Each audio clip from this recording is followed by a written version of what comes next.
வணக்கம் சொந்தங்களே. இன்றைக்கி பார்த்திங்கன்னா எஃபி ஸ்க்ரால் பண்ணிகிட்ருந்தேன். அப்போது ஒரு விஷயம் என் கண்ணில் பட்டுச்சு. வழக்கம் போல் என்னங்க இந்த வீட்டில் இருந்தே செய்கிற வேலை அப்படின்னா புக் ரைட்டிங் அப்படின்னு சொல்லிட்டு போட்டிருக்காங்க. நமக்கு தான் வந்து மைண்ட் சும்மா இருக்காது. சரி என்ன தான் பண்ணுறாங்க அப்படின்னு சொல்லிட்டு போய் பேசி பார்த்தா ஆக்சுவலி வந்து அவங்களோட அந்த ஸ்பான்சர்டு அந்த ஆட்லேயே வந்து பார்த்திங்கன்னா நம்பர் கொடுத்துருந்தாங்க அப்ளை பண்ண சொல்லி. ஸோ நான் வந்து அதில் போய் கிளிக் பண்ணி பார்க்கும்போது டேரெக்டாக அவங்களோட வாட்ஸ்அப் லிங்க் ஓப்பன் ஆகிடுச்சு.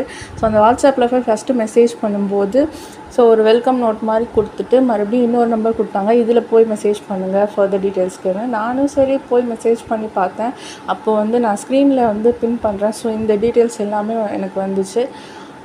என்னோடய நேமு, ஏஜு, அதே போல் நான் எந்த சிட்டி, அதெல்லாம் கேட்டது ஓகே தான். அதுக்கப்புறம் ஒரு விஷயம் சொல்லியிருந்தாங்க பாருங்கள், ஒர்க் டீட்டெயில்ஸ் வந்து சொல்லிவிட்டு நமக்கு வந்து 11,000 வந்து வீக்லி சேலரியா, அது கூட நான் நோட்டீஸ் பண்ணல அப்படின்னு சொல்லிவிட்டு, அதாவது அண்டர்லைன் பண்ணிக்க வேண்டிய விஷயம், நம்ம வந்து ப்ரேயர் அமௌண்ட்டாக 1,500 கட்டணும் அப்படின்னு வந்து போட்டிருந்தாங்க. நான் இந்த 1,500 கட்டணுன்னு ஒன்றே அந்த ஆஃபரை வந்து டிக்ளைன் பண்ணிட்டேன். ஏன் அப்படின்னு பார்த்திங்கன்னா, இப்போ வந்து நம்ம வந்து ஒரு கம்பெனிக்கே வேலைக்கு போகிறோம், இல்லை வந்து ஒரு தெரிஞ்சவங்க ஏதாவது பில் பண்ணி கொடுக்க சொல்லி, இல்லை ஏதாவது ட்ரான்ஸ்லேட் பண்ணி கொடுக்க சொல்லி சொல்கிறாங்கன்னு வச்சுக்கோங்களேன். இப்போ ஃபேஸ் டு ஃபேஸ் வந்து இன்ட்ராக்ட் ஆகிறோம். அதுலேயே வந்து சம்பளம் செட்டில் பண்ணும்போது நமக்கு வந்து பிரச்சனை வரும். கம்பெனியில் அக்ரிமெண்ட் சைன் பண்ணி உள்ளே போகிறோம், அதுலேயே வந்து எவ்வளோ வந்து இஷ்யூஸ் வருது. நமக்கு ஒரு நெட்டில் பார்க்குற ஒருத்தங்க வந்து ஒரு ஜாப் ஆஃபர் வீட்டிலேருந்து அப்படிங்கும்போது அது யாருன்னே தெரியாது, அவங்களோட முகமும் நமக்கு தெரியாது, பேரும் தெரியாது, அந்த வாய்ஸும் நமக்கு தெரியாது.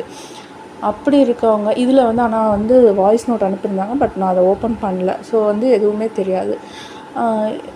திடீர்னு வந்து பணத்தை வந்து நீங்கள் கட்டுங்கன்னு சொல்லி அவங்க கொடுத்துருக்காங்க அப்படின்னா, ஒரு வேலை நம்ம செய்யும்போது நமக்கு தான் அதில் பணம் வரணும். நம்ம வந்து கட்டி அது செய்யணுங்கிற அவசியம் இல்லை, சரிங்களா? அடுத்து பார்த்திங்கன்னா, சரி நான் இப்போ இதை கட்டி ஃபில் பண்ணி எல்லாமே வந்து எழுதி அனுப்புகிறேன்னு வச்சுக்கோங்க. அதுக்கப்புறம் எனக்கு வந்து பைசா வரும்னு என்ன உத்தரவாதம்?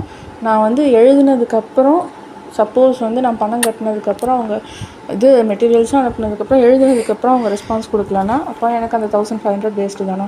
ஏன்னா இதே மாதிரி வந்து நான் இப்போ நான் விசாரிச்சிருக்கிறத நான் தப்புன்னு சொல்ல வரல. சில உண்மையான ஏதாவது ஜாப் அந்த மாதிரி இருக்கிறதும் இருக்கும், சரிங்களா? ஆனால் நான் பார்த்த வரைக்குமே, எனக்கு வந்து நான் கேள்விப்பட்ட வரைக்கும் ஒரு யூடியூப் சேனலில் கூட ஒரு அம்மா சொல்லியிருந்தாங்க, அவங்க வந்து ஒரு 2,000 கிட்ட ஒரு அமௌண்ட் கட்டி இந்த மாதிரி ரைட்டிங் ஒர்க்கில் ஏமாந்துட்டு தான் வந்து சொல்லியிருந்தாங்க. ஸோ கைஸ், நான் எதுக்காக இந்த வீடியோ போடுறேன் அப்படின்னா, கொஞ்சம் யோசிங்க. அவசரப்பட்டு எந்த இன்வெஸ்ட்மெண்ட்டும் இந்த மாதிரி பண்ணாதீங்க. 1,500நாலுமே வந்து என்ன சொல்கிறது, அதுவும் நம்ம பணம் தான். ஒரு 10 ரூபா இருந்தாலும் அதை கேர்ஃபுல்லாக செலவு பண்ணுங்கள்.